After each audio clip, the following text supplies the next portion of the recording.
अस्सलाम वालेकुम वरहमतुल्लाहि वबरकातुहू। दोस्तों, क्या हाल है? सब ठीक ठाक, बढ़िया, फर्स्ट क्लास, वेरी गुड। पिछला जो है वो नंबर 6 तक हुआ था हमारे सवाल का।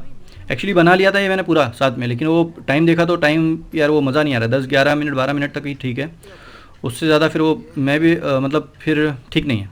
तो शुरू करते हैं बिला बिना किसी टाइम पास किए। सवाल नंबर 7।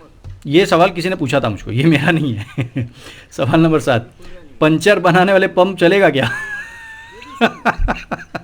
भाई, मैंने ट्राई नहीं किया हूँ अब तक पंचर बनाने वाले पंप से। आप ज़रूर ट्राई करिए, मुझे रिज़ल्ट बताइए, मैं ज़रूर पब्लिक को शेयर करूँगा। तो इसका जवाब तो मैं यही दे सकता हूँ। सवाल नंबर 8। जहाँ इलेक्ट्रिक का प्रॉब्लम हो वहाँ एयर पंप कैसे मैनेज करेंगे, वहाँ एयर कैसे मैनेज होगा? आपको सोलार सिस्टम लगाना होगा। जितने पावर का पंप है उसके हिसाब से सोलार सिस्टम लगेगा। स्टार्टिंग में थोड़ा सा कॉस्टली पड़ेगा, पर आपके इलेक्ट्रिक का पूरा टेंशन ही ख़त्म हो जाएगा। इसके लिए आपको किसी एक्सपर्ट से बात करनी होगी कि आपका पंप कितना है, कितने वोल्ट का है और कितना इलेक्ट्रिक ले रहा है। उस हिसाब से उसको, अगर क्योंकि सोलार तो खाली दिन के टाइम पे लेगा, बाकी तो उसको चलाना ही आगे। तो जहाँ पर इलेक्ट्रिक बिल्कुल नहीं है तो वहाँ पे इससे काम हमारा चल सकता है। सवाल नंबर 9। एयर देने के लिए कोई भी पीवीसी का पाइप लगेगा या कोई ख़ास पाइप आता है? मेन पाइप जो मोटर से टैंक तक जाएगा वो पीवीसी का चलेगा।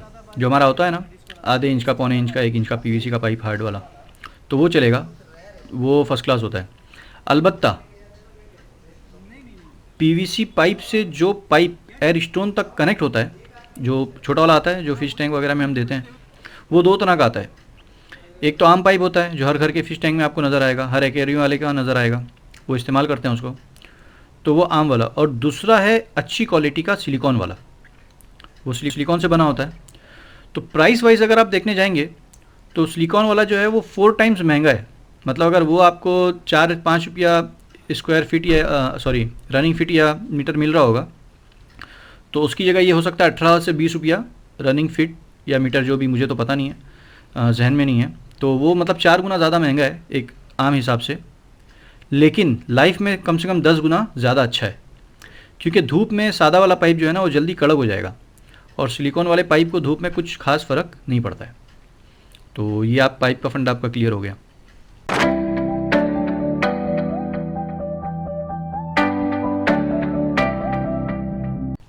सवाल नंबर 10। फिश बगैर एयर के कितनी देर रह सकती है, या बायोफ्लॉक में अगर करंट गया या पंप ख़राब हुआ तो फ्लॉक कितनी देर तक सर्वाइव कर सकता है? ये एक इम्पॉर्टेंट सवाल है, इसके ऊपर ध्यान दीजिए।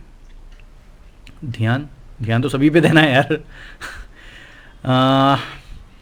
जो इंडोनेशिया वाले भाई हैं हमारे, वो 8 घंटे बताते हैं, कोई 6 घंटे बताते हैं।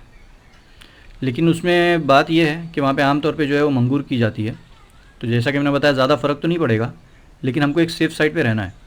तो अगर 3 से 4 घंटे अगर इलेक्ट्रिक हमारी जा रही है या हमारा पंप बंद हो रहा है तो कोई ख़ास प्रॉब्लम नहीं होगा।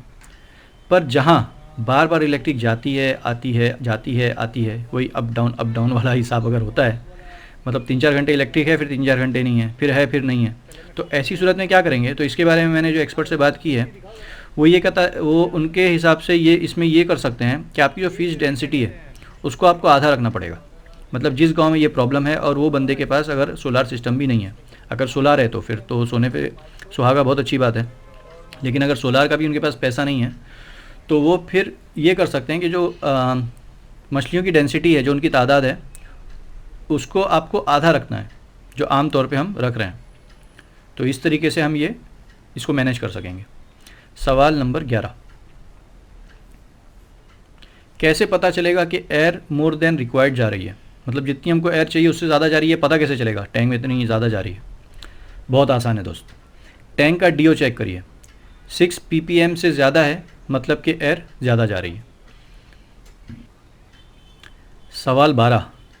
डीओ मीटर ना हो या बहुत महंगा होने की वजह से किसी ने ना ख़रीदा हो,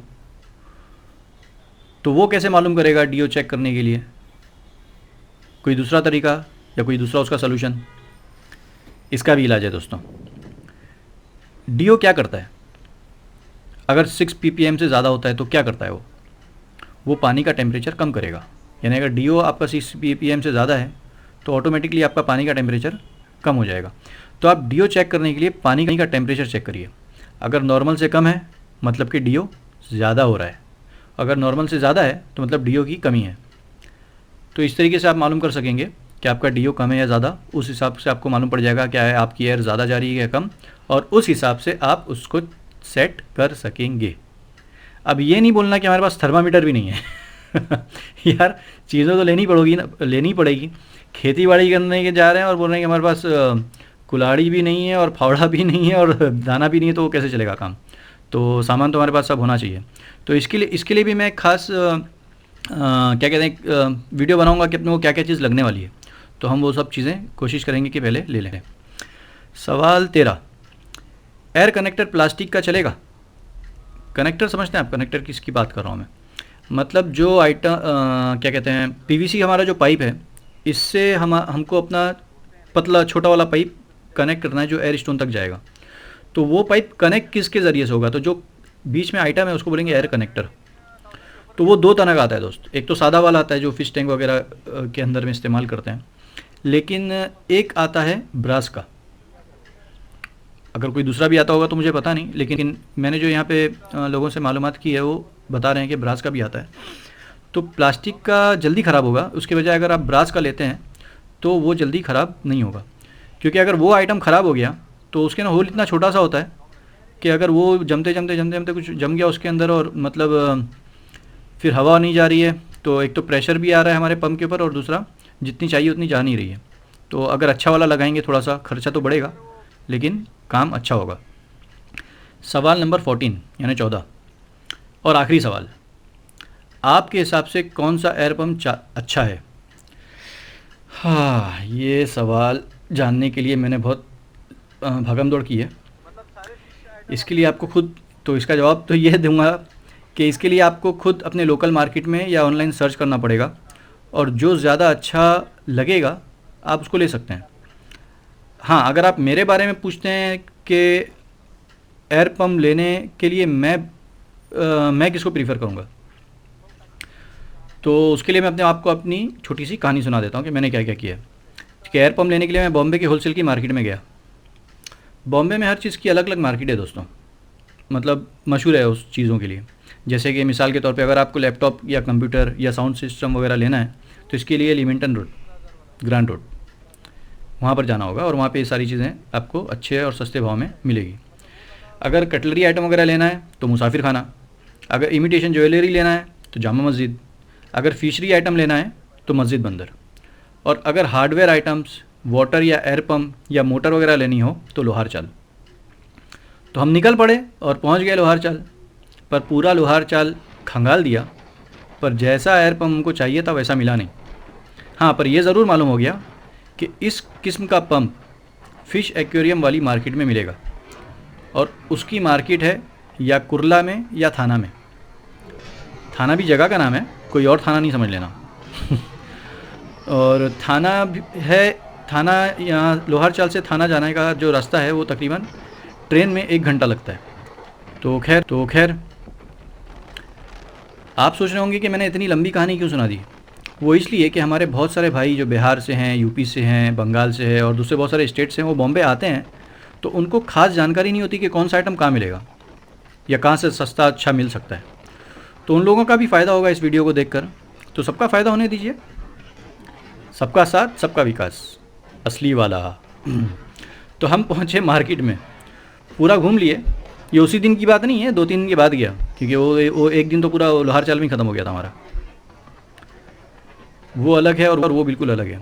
तो पूरा घूम लिए, जो पूछना था पूछ लिए एयर पम्प के बारे में। तो बट हम एयर पम्प नहीं ख़रीद पाए। क्यों? क्योंकि जो एयर पम्प लेने के लिए गए थे और जिसकी तारीफ़ सुनकर गए थे, तो उसकी असली रिपोर्ट हमको ये मिली कि उस पर जितना LPM और KPM लिखा होता है वो एक्चुअली में उतना होता नहीं है, बल्कि सिर्फ अच्छा दिखने की वजह से और सस्ता होने की वजह से और आवाज़ नहीं होने की वजह से उसको एक्वेरियम वाले उस पंप को प्रीफर करते हैं, और वैसे भी उनको बहुत ज़्यादा LPM से मतलब नहीं होता है। तो मैंने जो पंप लेने के लिए जो मैं गया था वो इसलिए एक्चुअली एक पंप और मेरे जहन में था ऑलरेडी, उसका मैं नाम नहीं बताऊंगा, नाम बता के गड़बड़ हो जाती है वो आप देखो और समझो। तो एक्चुअली यहाँ पर जितने हैं आसपास वो सब उसी पंप को इस्तेमाल कर रहे थे, तो उसी पंप वही पंप मैंने अपने जहन में रखा था कि इसको लेना है मुझको। लेकिन वो जब वहाँ पर मैं पहुँचा हूँ तो वहाँ की जो लोगों से बात हुई है, जो बड़े बड़े बिजनेसमैन वहाँ पे बैठे हैं जिनका काम ही एयर पंप का है पूरा, और वो उसी के होलसेलर हैं बड़े बड़े, मैं बॉम्बे के होलसेलर की बात कर रहा हूँ, कोई छोटे मोटे गाँव की नहीं। तो उन्होंने जो मुझको बताया एक्चुअल इसकी रियलिटी, तो उससे पूरा फंडा मेरा क्लियर हो गया। हाँ। एक टैंक में डबल डबल ऑक्सीजन है, वो रिटेल वाली एक टैंक में 6 मच्छी रखते हैं, खाली नाम का भी ऑक्सीजन आएगा तो मच्छी दी जाएगी, 12 वाला मच्छी रखते हैं। अच्छा, लेकिन अगर ज़्यादा मछलियों का करना है तो फिर ये हीलिया ही ज़्यादा ठीक है। मतलब उसका खाली नाम हो गया 7,000 वाले का, सस्ता है ना, अभी दुकान वाले का बजट कम रहता है। और ये तो बल्कि उसके मुकाबले दूसरा पंप उन्होंने मुझको बताया, उसको रिफ़र किया कि आप ये ले लीजिए, जिसका एलपीएम और केपीएम दोनों वैसे ही था, वो पिछले वाले पंप के जैसा था जिसको मैं लेने गया था, उतना ही एलपीएम है उतना ही केपी है, पर रेट डबल है। उसका रेट डबल था, दिखने में भी कुछ खास नहीं था, और उसमें से आवाज़ भी आती थी।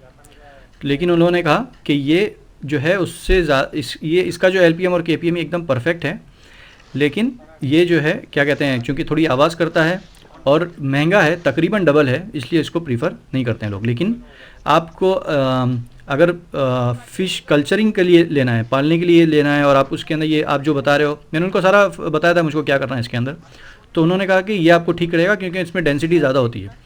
अलबत्ता अगर आप वो वाला लेंगे जो फ़िश एक्वेरियम वाले इस्तेमाल कर रहे हैं, तो उनकी तो डेंसिटी कुछ नहीं होती है, उनको ज़्यादा एयर की ज़रूरत ही नहीं होती है वहाँ पर, तो आपके लिए ये ठीक रहेगा, तो आप उसके ऊपर ना जाएँ तो अच्छा, ये उन्होंने मुझे राय दी।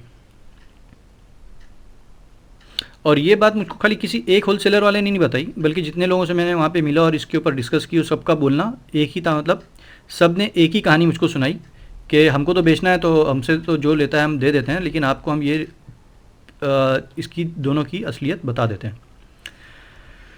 हाँ, तो मैं तो ले नहीं पाया, तो मैंने सोचा कि अब थोड़ा और रुक जाते हैं और फाइनल डिसीजन लेने से पहले किसी एक्सपीरियंस वाले आदमी से भी मशवरा करते हैं, क्योंकि किसको प्रीफ़र करेंगे, क्योंकि मशवरा करने वाला कभी खसारे में नहीं होता।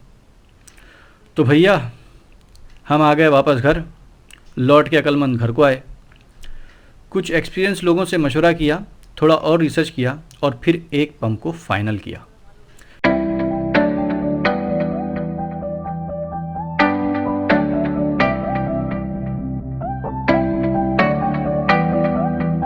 तो भाई अगर आप मुझसे पूछेंगे कि कौन सा पंप लेना है, तो मैं आपको यही मशवरा दूंगा कि अपने लोकल मार्केट में जाइए, वहाँ देखिए, अगर ना मिले तो ऑनलाइन जाइए और वहाँ पर भी लोगों के रिव्यू देखिए उस पंप के बारे में, और फिर उस पंप को ले लीजिए। और अगर आप मुझसे मेरा प्रेफरेंस पूछेंगे कि मैंने कौन सा पंप लिया है, तो उसका लिंक मैं डिस्क्रिप्शन में दे रहा हूँ, आप चाहें तो देख सकते हैं, और पसंद आए तो ऑनलाइन से ले भी सकते हैं, क्योंकि वो काफ़ी कम करंट में अच्छा खासा एलपीएम भी दे रहा है और अच्छा खासा प्रेशर भी, मतलब जो अपने को चाहिए फ़िलहाल वो अच्छे से दे रहा है। एक आम 10,000 लीटर वाले पानी के लिए वो बहुत ही सफिशेंट है, मोर देन सफिशेंट है। और सबसे बड़ी बात यह है कि उसका ये भी बहुत कम है, मतलब करंट का खर्चा बहुत कम है उसका। तो दोस्तों आज की इस वीडियो में इतना ही। उम्मीद है कि आपको एयर पंप और एरिएशन का पूरा फंडा क्लियर हो गया होगा। मुझे टोटल चार वीडियो बनाने पड़े सिर्फ एरिएशन को समझाने के लिए। आप अंदाज़ा लगाइए कि बायोफ्लॉक जो इतना कॉम्प्लिकेटेड है उसको कितना समझाना पड़ेगा। 2 दिन का काम है, खुद सोचिए और खुद डिसाइड करिए। अगर आप हमारे इस वीडियो पर पहली बार आए हैं तो आपसे रिक्वेस्ट करूंगा कि एक बार बायोफ्लॉक का इसी सीरीज़ में इंट्रो वाला वीडियो ज़रूर देखिए। अगर आप बायोफ्लॉक को लेकर सीरियस हैं तो चैनल को सब्सक्राइब करेंगे तो अच्छा होगा, जब भी वीडियो पर कोई इन्फॉर्मेशन बताऊंगा आपको भी मिल जाएगी। अगर कुछ पूछना हो या कमेंट करना हो तो बिल्कुल कर सकते हैं, कोई मशवरा देना हो तो ज़रूर दीजिए। Healthy suggestions always welcome. ज्ञान बांटने से बढ़ता है। खुश रहिए और जितना हो सकता है दूसरों की मदद करिए। ये फ्री इन्फॉर्मेशन दूसरे किसी भाई के काम आ सकती है। इस वीडियो को शेयर करके दूसरों की मदद करिए, और हाँ, किसी बहन को भी शेयर कर सकते हैं। अगर आप हमारे इस वीडियो को मोबाइल पर देख रहे हैं तो अपने ग्रुप में शेयर कर लीजिए, क्या पता किसी को इसकी बहुत ज़रूरत हो। तो दोस्तों अब इजाज़त दीजिए और हमसे जुड़े रहिए, क्योंकि यहाँ आपको मिलेगी कंप्लीट इन्फॉर्मेशन, वो भी फ्री, बिल्कुल मुफ्त। शुक्रिया। अस्सलाम वालेकुम। जय हिंद।